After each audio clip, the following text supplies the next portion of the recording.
Hey everyone, welcome to my channel. In this video we talk about, is it safe to work out while you're fasting?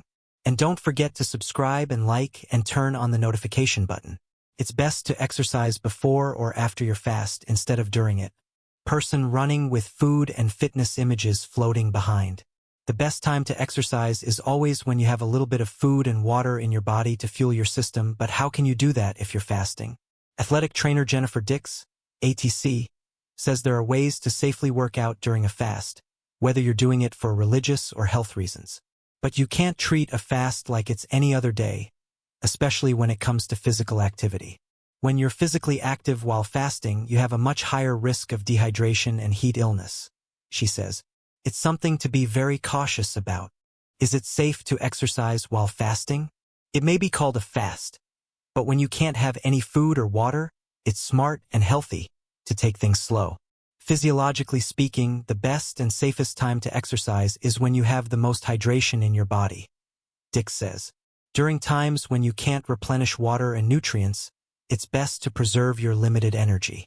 That means it's best to schedule your workout before your fast begins or after it ends.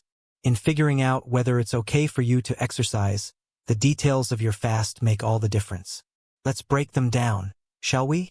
Exercising during intermittent fasting. Intermittent fasting is when you alternate between set time periods of eating and fasting.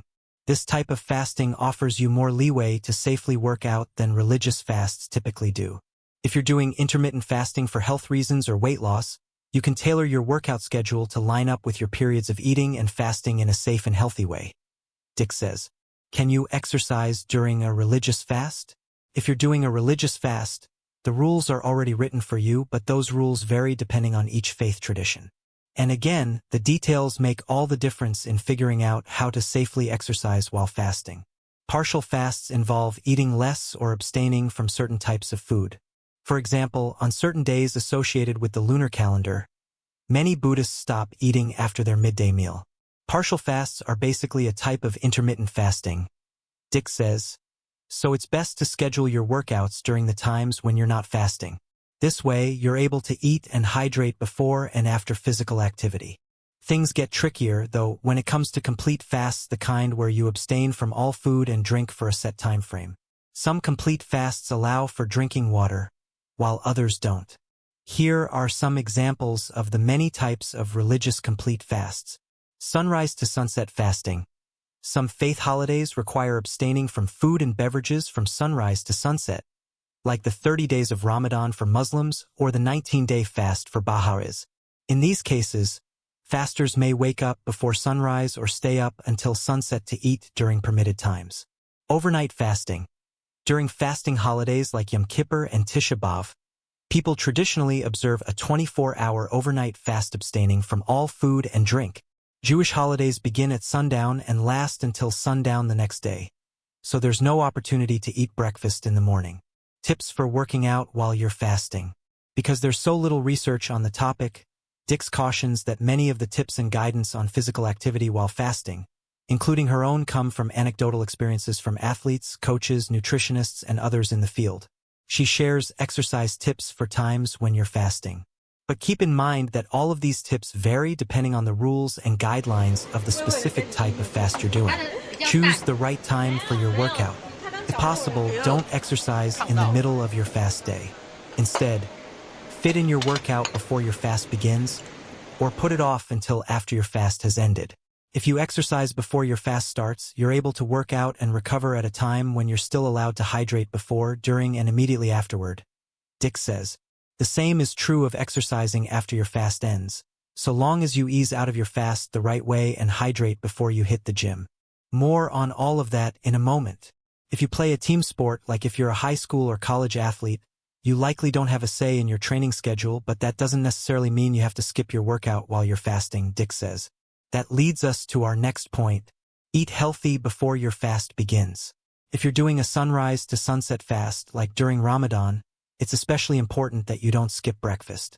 And if you have a midday workout that can't be rescheduled, like football practice, be sure to eat some extra protein in the morning before your fast begins. I recommend adding a protein shake to breakfast before your fast begins. Dix says, when you can't eat during the day, It can be difficult to get in all the protein your body needs, especially for physical activity, so a shake can help supplement. What if you're participating in a complete fast that doesn't allow you to eat breakfast at the start of the day?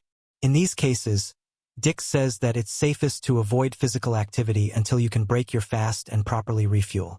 Hydrate before and after, and watch for signs of dehydration. Hydration is a key factor in working out, including how well you perform and how quickly you recover. When you can't drink water during a fast, you risk health issues. There are risks to exercising when you can't hydrate and don't have any fuel in your system. Dix warns.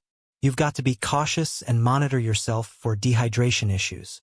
Symptoms of dehydration include dizziness or lightheadedness, headaches, inability to focus, muscle cramps, nausea, vomiting in severe cases. To avoid these issues, be sure to focus on hydration during the times when you can eat and drink. Dix advises. Water is the go-to way to do it, but certain fruits and veggies can help you hydrate too. And it's a good idea to skip that cup of coffee before a fast, as caffeine can contribute to dehydration. Modify your expectations for your workout. When you're exercising during a fast, your goal should be to get in a decent workout, not to bust through all your personal records for miles run or amount of weight lifted. Focus on the quality of what you're doing, not the quantity, Dix says. If that last mile just isn't feeling and you're starting to stutter step, just skip it. And if you're doing a multi-day fast like during Ramadan, give your body some time to get used to its new eating schedule. It takes some time to adapt. Cool down after your workout. Sweating helps your body control its temperature, and that sweat needs someplace to go. Our bodies need sweat to dry off in order to cool us down. Dix explains.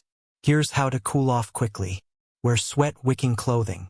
Choosing the right clothing for your workouts can keep you from overheating. Change your clothes ASAP.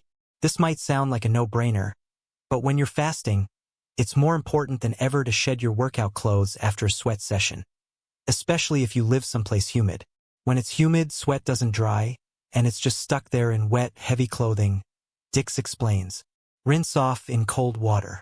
Dix says some people like to sit in an ice bath or take a cold shower to cool down after a workout, while others like to swish some water in their mouths and then spit it out. That method doesn't work for everyone, though, she concedes. When you're fasting, it can just be too tempting. That's it for today's video. If you enjoyed this content, don't forget to like and subscribe to our channel for more fascinating insights. Be sure to hit the bell icon to stay updated with our latest videos. We also encourage you to leave a comment below, sharing your thoughts and suggestions for future topics. Thanks for watching.